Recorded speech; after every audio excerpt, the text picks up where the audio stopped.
こんにちは。パンの香ばしさに憧れるきらめき餅です。今回のテーマは全粒粉。全粒粉パンって難しいイメージありませんか？膨らまなかったり、パサパサしていたり、なんだか苦かったり、失敗経験がある人も多いはず。でも実は、それらの原因にははっきりした理由があります。しかも、ちょっとしたコツで、ふわっと香ばしく、美味しいパンが焼けるようになるんです。この動画では、全粒粉パンを成功させるための方法を丁寧にご紹介します。なぜ失敗するのか、どうすれば失敗しないのかをわかりやすく解説していきますので、ぜひ最後までご覧ください。まず、そもそも全粒粉ってどんな粉なのかを簡単におさらいしましょう。全粒粉は、小麦の表皮、胚芽、胚乳を丸ごとひいた粉で、栄養価がとても高いのが特徴です。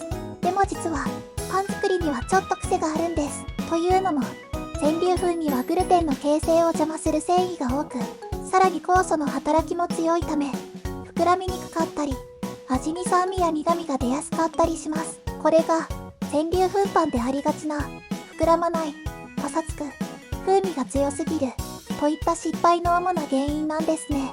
でもご安心を。次のセクションからは、これらの課題を解決する具体的な5つのステップをご紹介します。まず大事なのは、全体の流れをざっくり把握すること。どの粉を使うか、水をどう扱うか、発酵や焼成をどうコントロールするか。この5つの要素が連動することで、全粒粉パンの仕上がりがガラッと変わります。まずは全体の構造を頭に入れておいてくださいね。ところで、全粒粉パン作りで多い悩みといえば、膨らまない、パサパサする、酸味や苦味が強い。この3つが圧倒的です。まず、膨らまない原因の多くは、全粒粉の配合が多すぎたり、発酵時間や酵母の扱いに問題がある場合、次に、パサつきは水分量が足りないことが多く、全粒粉は普通の粉よりもぐんぐん水を吸うんです。そして酸味や苦味は、発酵が進みすぎたり、粉自体が酸化していることも。でも大丈夫。ここからは、製パン科学の視点と実践的な技術、両方を組み合わせて全粒粉パンを深掘りしていきましょう。まずは全粒粉の、粒度に注目。粗挽きだと香ばしさが強く、食感はしっかりめ、微粉タイプは滑らかで、グルテンも比較的作りやすいんです。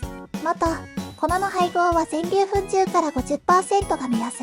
調理機構は、タンパク質の高いものを選ぶと、全粒粉でもよく膨らみます。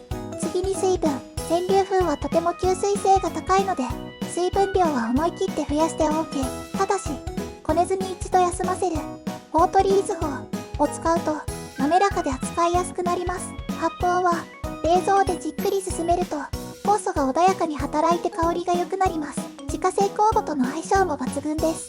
そして最後に、裏技的なテクニックとして、湯種やビタミン C、ふすまの後入れなど、実際に仕上がりを左右する重要ポイントも押さえておきましょう。全粒粉パンを焼いてみたいけど、時間も手間もかかりそう、と思っている方のために、ここでは簡単&ヘルシーなアイデアをご紹介します。忙しくても、手軽に美味しく、体に優しい全粒粉パン。ぜひ試してみてください。さて、ここからは、ホームベーカリーを使っている方への補足アドバイスです。全粒粉パンをホームベーカリーで焼いた時、なんか膨らまない、硬い、中が詰まった感じになる、そんな経験、ありませんか？実はこれ、原因がいくつかあります。まず全粒粉の割合を抑えると、膨らみやすくなります。そして、水分は通常のレシピよりも5から 10% 多めにするのがポイント。牛乳や豆乳を使うと、しっとり仕上がります。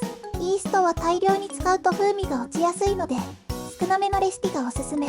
モードは、ソフト食パンや焼き色淡めの設定に、焼きすぎを防げてクラストも優しくなります。おまけテクとしては、湯種や蜂蜜を少量加えると、しっとり感と風味がぐっとアップしますよ。ホームベーカリーは忙しい日常の中でとても頼れる道具。ほんの少し工夫するだけで、全粒粉でもふんわり美味しいパンが焼けますので、ぜひ試してみてください。ということで、今回は全粒粉パンを美味しく焼くためのコツをお届けしました。全粒粉イコール難しいというイメージを持っていた方も、コツを押さえれば驚くほど美味しく仕上がることが分かったと思います。まずは少量の配合からスタートして、冷蔵発酵を取り入れたレシピにチャレンジしてみてください。この動画が役に立ったら、ぜひ高評価とチャンネル登録をお願いします。コメント欄でのご質問や感想も大歓迎です。今後ともきらめきもちはパン作りの延長線上にある動画を定期的に更新していきますので、次回もお楽しみに。以上、きらめきもちでした。